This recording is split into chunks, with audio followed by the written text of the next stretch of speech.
네, 내란의 진압과 종식의 과정에서 매우 중요한 단계라고 한다면 헌법재판관 임명과 그리고 체포 구속, 내란 특검, 내란 국조 네 가지 정도의 층위로 볼 수 있겠습니다.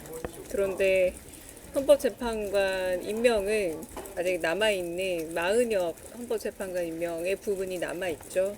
그리고 오늘 체포영장이 집행이 돼서 체포가 됨으로써 한 고비는 넘었습니다만 구속영장과 함께 구속이 되어야 된다라는 의견이 있었습니다. 그리고 내란 특검은 오전에 말씀드렸던 바처럼 아침에 말씀드렸던 것처럼 민주당이 언제나 가능성을 열어두고 있습니다. 내란 특검법의 협상의 문은 열어 있고요. 그리고 같은 조건을 다시 말씀드립니다. 발의해서 안을 가져오면 민주당 안과 서로 나란히 놓고 협상할 가능성은 언제나 열어두고 있다. 하지만 16일 내일 본회의에서만큼은 어떤 안으로든 통과시킬 예정이니 그 전에 발의하길 바란다라는 입장은 똑같습니다. 그리고 아까 말씀드렸던 마지막 네 번째 차원이 내란 국조인데요. 지금 오늘도 진행되고 있지만 내란 국조에서 여러 가지 상황들이 또 나오고 있지 않습니까? 이를테면 단전 단수라든가 이런 부분들도 그렇고요. 그래서 이 내란 국조 과정을 통해서 내란의 잔뿌리까지 면모들이 드러나기를 지금 희망하고 있습니다. 의원님들의 개인 발언들이 좀 있었습니다. 지금 결국은 체포가 됐고 아마 48시간 이내에 구속영장이 발부되지 않을까 생각을 하고 그로 인해 체포영장 이후 이제 구속영장 구속을 해야 한다라는 그런 입장입니다. 그리고 한편으로 트럼프 정부 출범과 관련해서 외교 관계에 있어서의 여러 이제 중요한 이슈 중에 몇몇 국민의힘 의원들이 의도적인 오류 내지는 선동을 할 의혹이 좀 있다, 위험이 있다라는 부분에 있어서 반역사적이고 반헌법적인 발언이나 역할을 혹여나 의원 외교 혹은 그런 의원 출국에서 외교 과정이나 혹은 해외 출장 과정에서 이렇게 반헌법적이거나 불법적인 발언이나 역할을 하게 된다면 이에 대한 강력한 제재가 필요할 것이다 라고 말씀하셨습니다. 해외 출장 및 의원 교류에 있어서 이제 외교상의 오남용, 의원의 권한이 오남용될 경우 좌시하지 않겠다라는 겁니다. 그리고 특검의 빠른 출발이 매우 중요하다라는 의견이 있었습니다. 그리고 앞으로 단일 대우로서 매우 논쟁적인 문제가 혹여 있고 오해가 있다면 적극적인 대응과 그 적극적인 해명으로 민주당의 이 의원들이 단일 대우로서 적극적 대응해야 한다라는 의견이 있었습니다. 네, 혹시 질문 있으실까요? 혹시 윤석열 메시지도 냈는데 네. 관련해서 요청 때 나왔을 때 어떻게 보셨는지나. 네, 메시지를 마침 의원총회 시간과 겹쳐서 모두 영상을 보시긴 하셨지만 거기에 대한 특별한 1대1의 축자적인 대응은 없습니다.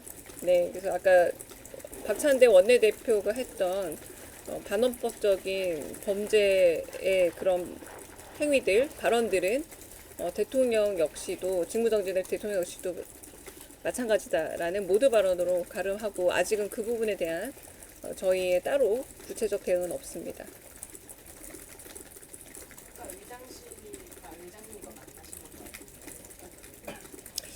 본회의 일정과 관련된 얘기라고 할 수 있겠고요. 저희는 16일을 내일을 강하게 요청하고 있고요. 16일 아니면 17일 양일간 혹은 양일 중 하루는 열리지 않을까 기대하고 있습니다. 네.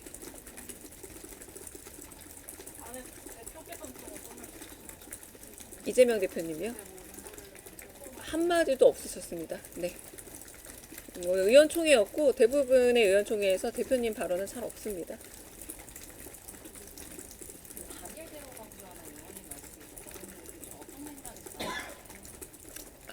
이를테면 지금 저희가 몇몇 국면에서 뭐 가짜 뉴스에 대한 대응 이런 부분에 있어서 사실은 사후적으로 이런 뉴스들에 대해서 가짜 뉴스가 있다면 제가 먼저 말씀드렸던 외교상에 굉장히 어려움을 줄 수도 있고 반헌법적인 그리고 비법률적인 그런 상황들에 있어서 굉장히 1대1의 대응으로 적극적으로 응해야지 이런 부분에 있어서 미온적으로 대처해서는 안 된다라고 박지원 의원께서 말씀하셨고요.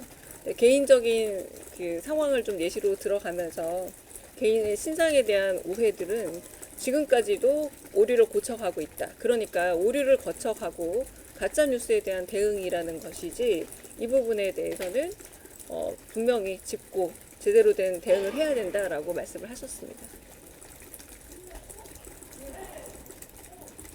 네, 그리고 네, 그 정도입니다. 또 있을까요, 질문?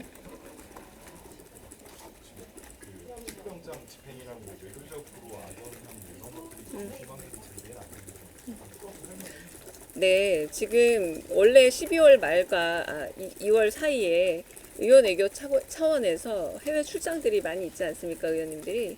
그런데 일부 제가 알기로 국민의힘 의원들이 확인되지 않은, 그러니까 일테면 계엄이 헌법에 부합한다라거나 내지는 체포영장이 불법이라거나 이런 가짜뉴스에 가까운 의혹들을 거리낌 없이 말을 하게 되는 경우가 종종 있고, 그럴 경우에는 상당히 의원이라는 직분 때문에 이 말이 갖고 있는 무게감이 있다라는 거죠. 그래서 그럴 경우엔 굉장히 강한 조치를 하겠다라고. 그리고 지금 이 얘기는 지금 국민의힘 의원들이 거의 내란 선동에 해당할 수 있을 여러 발언들에 대해서도 적극적인 대응을 하겠다라고 해야 하지 않겠냐라는 의원님의 발언이 있었습니다.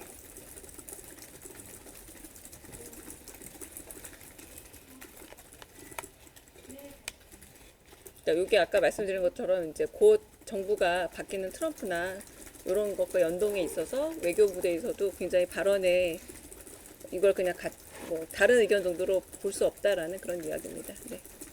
그럼 여기서 맞출까요? 혹시 오늘 그 단조 앞에 간 국민의힘 의원들에 대해서 법적 조치를 말씀하신 의원들도 계셨는데 따로 안에서 나온 얘기가 있어요? 강한 조치를 얘기했습니다만 아직은 구체적으로 지금 방금 말씀드린 그 외교부대에서의 의원 역할과 사실 마찬가지로 방금 말씀드렸던 것처럼 가짜뉴스에 가까울 정도 내지는 내란 선동 내지는 지금은 분명히 범죄 피의자인 대통령에 대한 옹호가 지나쳐서 가짜뉴스가 될 경우에 이 부분에 있어서는 의원으로서 지켜야 될 직분적인 책임을 물을 것이다 정도만 물어야 한다라고 의견이 나왔고요. 거기에 대해서 어떻게 해야 된다는 구체적 고민은 오늘 없었습니다.